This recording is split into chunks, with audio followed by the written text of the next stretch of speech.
विद्यार्थ्यांनो, आज आपण निश्चयक म्हणजे काय हे पाहणार आहोत। निश्चयक म्हणजे डिटर्मिनंट। आता डिटर्मिनंट म्हणजे काय, तर ह्या डिटर्मिनंट मध्ये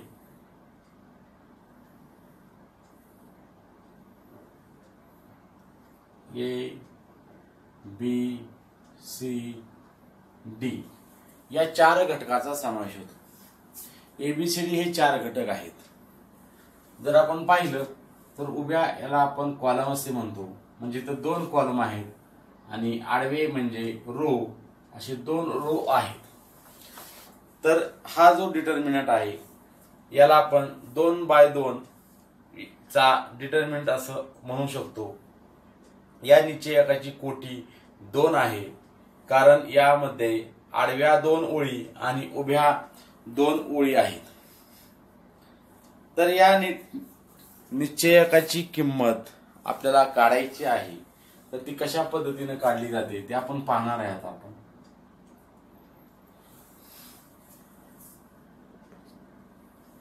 निश्चयकाची किंमत काढत असताना सुरुवातीला आपण या ए आणि डी यांचा आपण गुणाकार करणार आहे। म्हणजेच जर आपण विचार केला, पहिलं पद, दुसरं पद, तिसरं पद, चौथं पद, म्हणजेच पहिल्या आणि चौथ्या पदाचा गुणाकार ए गुणिले डी वजा दुसरे आणि तिसरे पद यांचा गुणाकार म्हणजेच बी गुणिले सी, म्हणजेच असं होईल ते ए डी वजा बी सी। या दोघांची जी वजाबाकी येईल ते या निश्चयकाचं उत्तर असेल। आता प्रत्यक्षामध्ये निश्चय कसा सोडवायचा ते आपण पाहणार आहोत। निश्चय प्रत्यक्षपणे कसा सोडवायचा त्यासाठी एक उदाहरण मी बोर्डवर लिहिलेलं आहे। पहिल्या कॉलम मध्ये 3 आणि 4 हे अंक आहेत, दुसऱ्या कॉलम मध्ये 2 आणि 5 हे अंक आहेत। यापूर्वी तुम्हाला सांगितल्याप्रमाणे आपण निश्चय सोडवण्याकरता पहिल्या आणि चौथ्या पदाचा आपण गुणाकार करणार आहोत। म्हणजे असं होईल ते 3 गुणिले 5 वजा त्यानंतर परत आपण दुसऱ्या आणि तिसऱ्या पदाचा आपण गुणाकार करणार आहोत। नीट लक्ष द्या, 2 गुणिले 4, म्हणजे याचा गुणाकार आलेला आहे 3×5 15 वजा 4 दुने 8 आणि 15तून 8 गेलं, उरलं 7। हे सराव संच 1.3 मधील उदाहरण आहे। ते आपल्याला कृतीच्या स्वरूपामध्ये दिलेलं आहे, म्हणून आपण हे उदाहरण सोडवलेलं आहे। कृतीला ज्या ठिकाणी चौकटी आहेत त्या ठिकाणी आपण आता चौकट करू, म्हणजे आपली ही कृती पूर्ण होईल।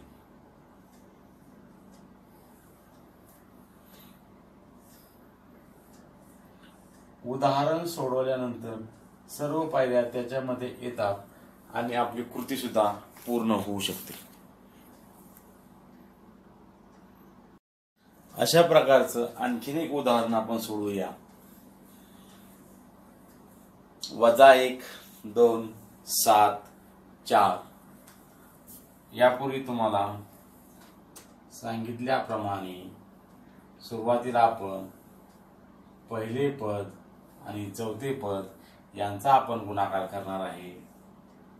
-1 गुणिले 4, त्यानंतर वजा चिन्ह देऊन दुसरा गुणाकार आपण करणार आहे 7 आणि 2, 7 गुणिले 2। याचा गुणाकार येईल 4×1 4, चिन्ह वजा आहे, वजा 4 वजा लावू तर वजा चिन्ह दिलेलं मी, 7 दुने 14 वजा 4 आणि वजा 14 यांची बेरीज, दोघांची चिन्ह सारखी आहेत, 14 आणि 4 18, दोघांचं चिन्ह दिलेलं आहे मी, म्हणजे या निश्चयकाची किंमत -18 आली आहे. निश्चयकामधील शेवटचं उदाहरण आपण सोडवूया. पहिला कॉलम आहे 7/3 आणि 3/2. दुसरा कॉलम आहे 5/3 आणि 1/2. तर हेही यापूर्वीप्रमाणेच सांगितल्याप्रमाणे आपण सोडवणार आहे. आता सुरुवातीला 7/3 आणि 1/2 यांचा आपण गुणाकार करणार आहे. म्हणजे असं होईल ते 7/3 गुणिले 1/2 वजा, त्यानंतर आपण दुसऱ्या पदाचा गुणाकार करणार आहे 5/3 गुणिले 3/2. तर हा गुणाकार करायचा म्हणजे आपल्याला सुरुवात यातील काही पदाचा जर लोप होत असेल तर आपण तो लोप करणार आहे. म्हणजे अशा पद्धतीनं 3 7ला भागायचं आहे, 1ला भागायचंय, भाग जात नाही. 2 7ला भागायचंय, 1ला भागायचंय, भाग जात नाही. जर भाग जात नसेल तर अंशांशाचा गुणाकार आणि छेदाछेदाचा गुणाकार करायचा. त्याचप्रमाणे पलीकडच्या दुसऱ्या ह्याच्यामध्ये 3ला भाग जातो, 3 एके 3, 3 एके 3.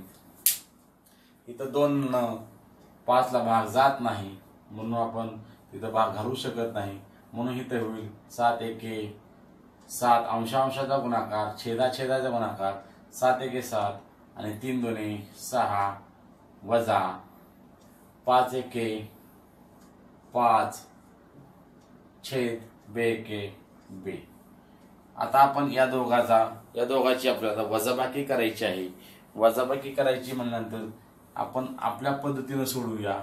छेद वेगवेगळा आहे, छेदाछेदाचा आपण गुणाकार करणार आहे.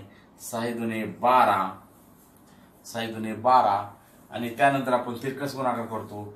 7 दुने 14 वजा 6 पंचे 30. कोणत्याही पद्धतीने सोडवू तर तेच येतं. 14 वजा 30, 14 मधून 30 जात नाही म्हणून आपण 30 मधून 14 घालूया. 30 मधून 14 गेलं, उत्तर आलं 16. आणि चिन्ह 30 ऋण आहे, मोठी संख्या आहे म्हणून ऋण 16 भागिले म्हणजे छेद 12. या दोन्ही अंकाला 4 ने भाग जातो. 4 एके 4, 4 त्रिक 12 आणि 4 चौक 16 म्हणजे याचं उत्तर येईल -4/3.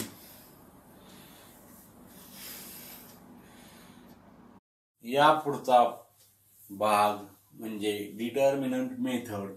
त्याच्यामध्ये आपण क्रेमर्स रूल या पद्धतीने एक सामायिक समीकरण सोडवणार आहेत. आपण हे सामायिक समीकरण सोडवण्याची जी पद्धती आहे ती पद्धती मी तुम्हाला प्रत्यक्ष उदाहरण सोडवूनच दाखवतो. म्हणजे तुम्हाला त्या पद्धतीने आपल्याला समीकरणाची उकल कशा पद्धतीने काढायची आहे ते आपल्याला समजेल. तर यामधील पहिलं उदाहरण मी बोर्डवर लिहिलेलं आहे. 3x वजा 4y बरोबर 10.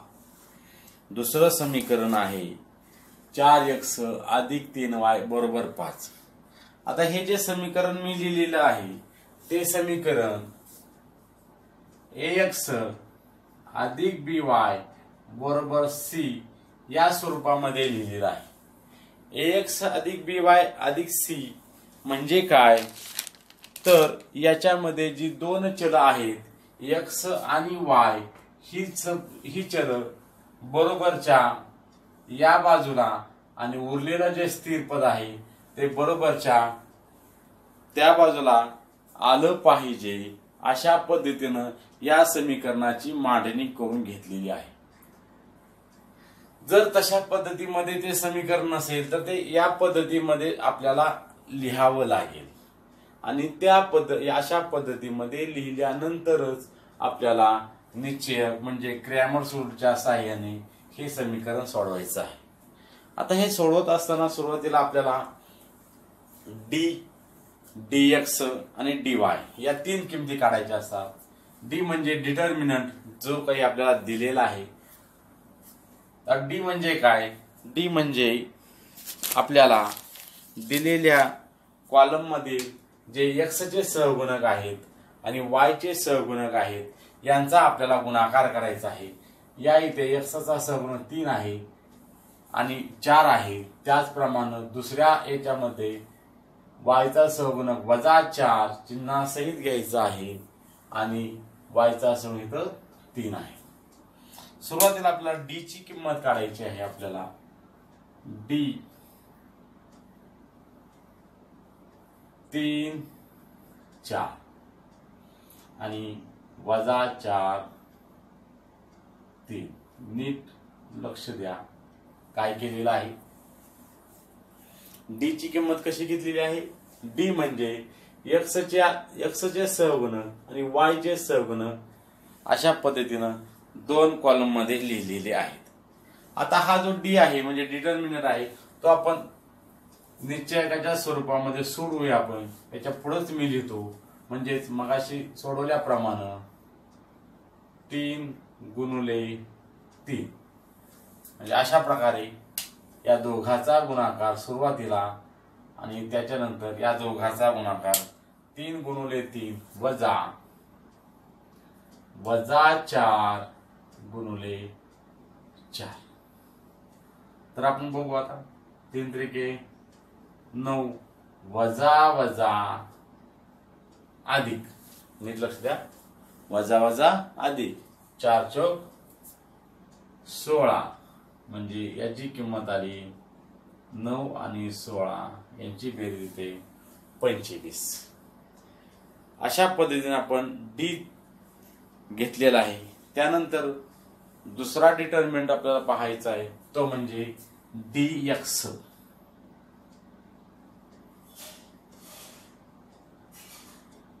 आता dx कसा पद्धतीने आपण लिहिणार आहे व्यवस्थित पहा. dx मध्ये आपण जो x चा कॉलम आहे त्याऐवजी स्थिर पद लिहिणार आहे. आपण dx मध्ये x चा जो कॉलम आहे त्याऐवजी आपण स्थिर पद लिहिणार आहे म्हणजे 10 आणि 5. महत्वाचा बदल लक्षात घ्या. x च्या जागी आपण काय लिहिलेलं आहे? स्थिर पद आणि y च्या जागी ज्या किमती आहेत त्याच लिहिलेल्या आहेत -4, 3. आणि मग आपण हे सोडवूयात. आपण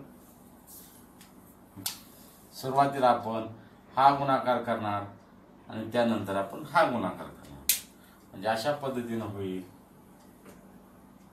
10 × 3 वजा इथे सुद्धा -4 × 5 म्हणजे 10 त्रिक 30 वजा अधिक 4 पंचे 20, 30 आणि 20 ची किंमत आली बेरीज आली 50. हा झाला dx. त्याचप्रमाणे आपल्याला सोडवायचा आता dy.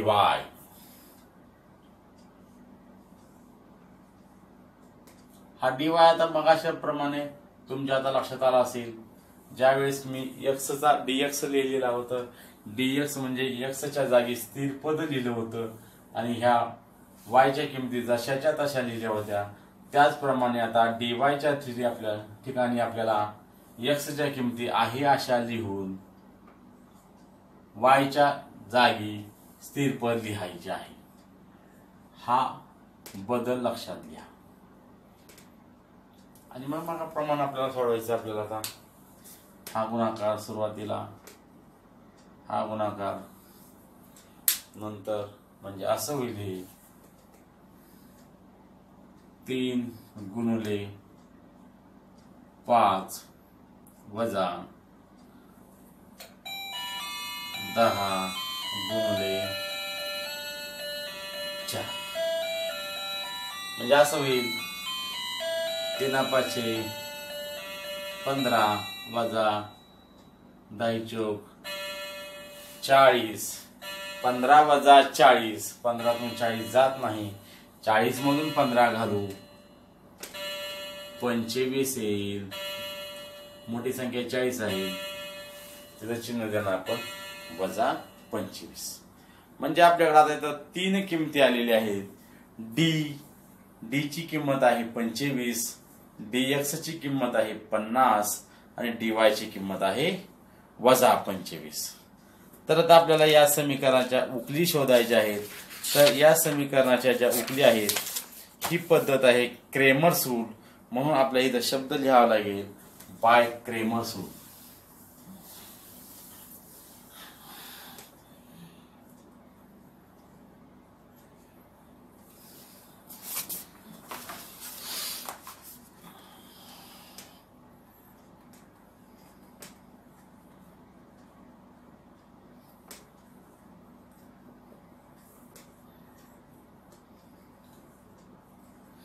Bye Cramer's rule. आता बाय क्रेमर्स रूल म्हणजे आपल्या इथं आपल्या x ची किंमत आपण या समीकरणामध्ये x आणि y च्या किमती काढणार आहे. म्हणून x बरोबर याचं सूत्र आहे dx भागिले d, म्हणजेच dx ची किंमत आहे 50 भागिले d ची किंमत आपण वर लिहिलेली आहे 25, 25 एके 25, 25 दुने 50, म्हणजे x ची किंमत आलेली आहे 2. y बरोबर त्याचप्रमाणे तुमच्या आता लक्षात आलं असेल dy भागिले d, dy ची किंमत आहे ऋण 25, d ची किंमत आहे 25 एके 25 एके 25, म्हणजेच y ची किंमत आलेली आहे वजा 1. म्हणून या क्रॅमर्स रूलच्या सहाय्याने या समीकरणाची उकल आलेली आहे 2 आणि वजा 1.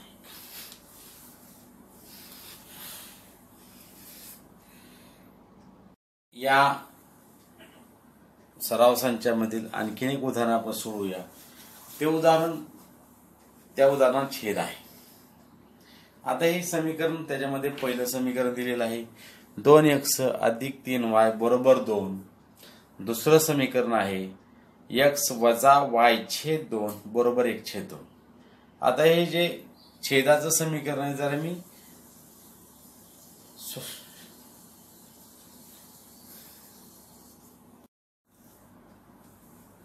आपल्याला हे समीकरण जे आहे ते x अधिक by बरोबर c या स्वरूपात मांडायचं आहे.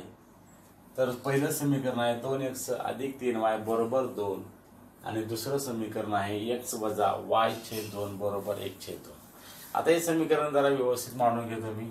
पहिलं समीकरण मांडलेलं आहे, त्याच्या खाली दुसरं समीकरण मांडतो व्यवस्थित सहगुणकाच्या स्वरूपामध्ये. याला सहगुणक नाही म्हणून याचा सहगुणक मी 1 मांडतो 1x. आता इथे आपल्याला दिलेलं वजा y छेद 2 आहे, म्हणजेच y मी स्वतंत्र करतो म्हणजे तिथे येईल 1, म्हणजे याचा सहगुणक होईल 1/2 y आणि स्थिर पद आपल्याला दिलेलंच आहे 1/2. फक्त मी y/2 ची फोड केलेली आहे. आता आपल्याला या समीकरणामध्ये dx आणि dy या 3 किमती काढायच्या आहेत. तर सुरुवातीला आपण d ची किंमत काढू. d बरोबर x चा कॉलम, x च्या किमती 2 1, y म्हणजे दुसरा कॉलम 3 वजा 1/2, 3 वजा 1/2. आता हे सोडवायचं आपल्याला. सोडवायचं म्हणजे काय करायचं आहे, सुरुवातीला यांचा गुणाकार करायचा, नंतर यांचा गुणाकार करायचा आणि जे उत्तर येईल ती किंमत झाली डी ची. म्हणजे आता आपण सोडूया 2 गुणुले -1/2. ह्याला छेद नाही म्हणून मी 1 मांडतो, म्हणजे तुमच्या लक्षात येईल. आणि त्यानंतर करायचा आहे गुणाकार, वजाबाकी, वजाचं चिन्ह देतो मी, आणि 3 गुणुले 1. हे तर आपण 2चा भाग घालू शकतो. बे के बे, बे एके बे, म्हणजे इथं उरलं -1 आहे, 1 एके -1, आणि हे वजा चिन्ह इथलं 3 एके 3, -1 -3, याची किंमत आली -4, म्हणजे डी ची किंमत आलेली आहे -4. त्याप्रमाणे आता आपण dx पाहू. dx कशा पद्धतीने सांगितलं तुम्हाला मी. x च्या जागी स्थिर पद घ्यायचं आहे. स्थिर पदाच्या किमती घ्यायच्या आहेत 2 आणि 1/2, आणि त्यानंतर y च्या किमती जशाच्या तशा घ्यायच्या. इथल्या घेतल्या तरी चालतील आपण. 3 वजा 1/2.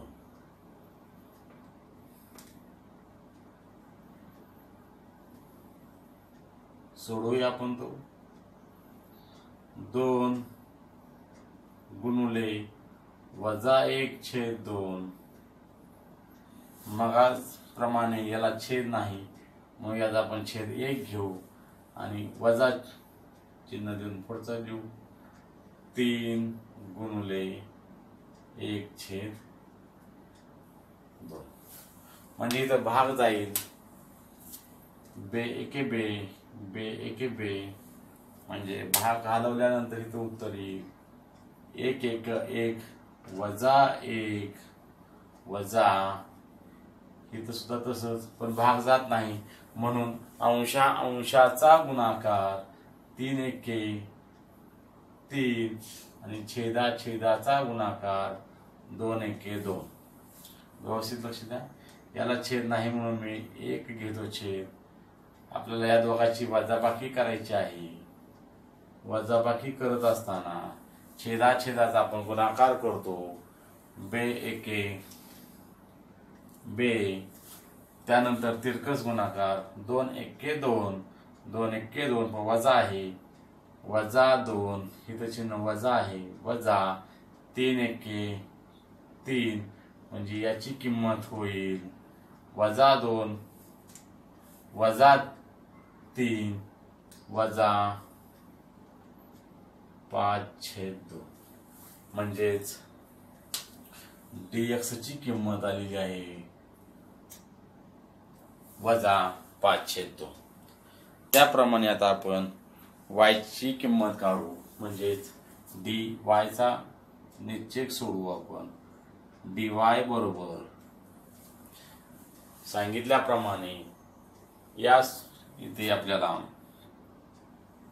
x च्या किमती, x चा कॉलम जसाच्या तसा येईल 2 1, आणि y च्या ठिकाणी आपण स्थिर पद घेणार आहे 2 आणि 1/2. हे सोडवू आपण. 2 गुणुले 1/2, छेद नाही म्हणजे 1 घेतो मी, वजा 2 गुणुले 1. व्यवस्थित लक्ष द्या. इथं सुद्धा भाग घालू आपण. बे के बे, बे के बे, म्हणजे इथं उरेल 1 1 1 वजा 2 एके 2, 1 वजा 2, एकात 2 जात नाही, 2तून आपण 1 घालूया, 1 होईल. मोठ्या संख्येचं चिन्ह म्हणून उत्तर याचं येईल -1. याला dy ची किंमत. आता आपल्याला x आणि y च्या किमती काढायच्या आहेत, म्हणून आपण लिहिणार आहे बाय क्रॅमर्स रूल.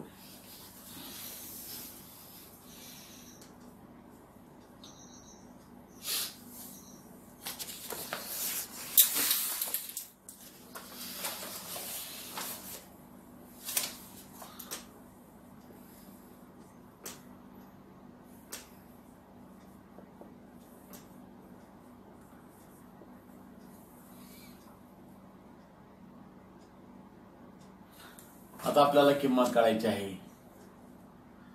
x ची. सूत्र आपलं आहे dx भागिले d. नीट लक्ष द्या. dx ची किंमत आहे, व्यवस्थित मानतो मी, -5/2 भागिले d. मी अशा स्वरूपामध्ये मानतो, भागिले d. d ची किंमत आहे -4 छेद नाही म्हणून सोयीसाठी 1 लिहितो. dx ची किंमत मी -5/2 लिहिलेली आहे, भागिले d अशा पद्धतीने लिहिलेले आहे कारण इथे छेद आला म्हणून. भागिले म्हणजे उलटून गुणुले, -5/2 गुणुले 1/4 भागिले म्हणजे उलटून गुणुले, उलटून गुणुले म्हणजे अंशाचा छेद आणि छेदाचा अंश होतो म्हणून 1/4. 1/4. आता आपल्याला इथे या दोघाचा गुणाकार करायचा आहे. 2 ने 5 ला भाग जात नाही, 4 ने 5 ला भाग जात नाही म्हणून अंशाचा गुणाकार आणि छेदाचा गुणाकार म्हणून 5×1 5 ऋण चिन्ह आहे, 5×1 5, 4×2 8 वजा चिन्ह आहे आणि दोघांचं वजा वजा होईल अधिक, म्हणजेच x ची किंमत आलेली आहे 5/8. त्याचप्रमाणे आपण y ची किंमत काढू. आपण y बरोबर dy भागिले d. पुढे लिहितो मी dy ची किंमत आहे -1, d ची किंमत आहे -4, वजा वजा अधिक होईल म्हणून याची किंमत आली 1/4. म्हणून आपण या किमती ज्या आहेत त्या व्यवस्थित लिहूया. x बरोबर 5/8, y बरोबर 1/4. हे अशा पद्धतीने लिहू आपण 5/8 आणि 1/4. या समीकरणाच्या उकली आहेत, म्हणजे solution of the equation is 5/8 and 1/4. तर अशा पद्धतीने आपण आज क्रॅमर्स रूल याचा अभ्यास केलेला आहे. विद्यार्थ्यांनी उरलेली 4 उदाहरणं सोडवायची आहेत. सोडवल्यानंतर जर काही शंका असतील तर त्या मला विचारायच्या आहेत. उर्वरित भाग आपण पुढील भागामध्ये पाहणार आहोत. धन्यवाद.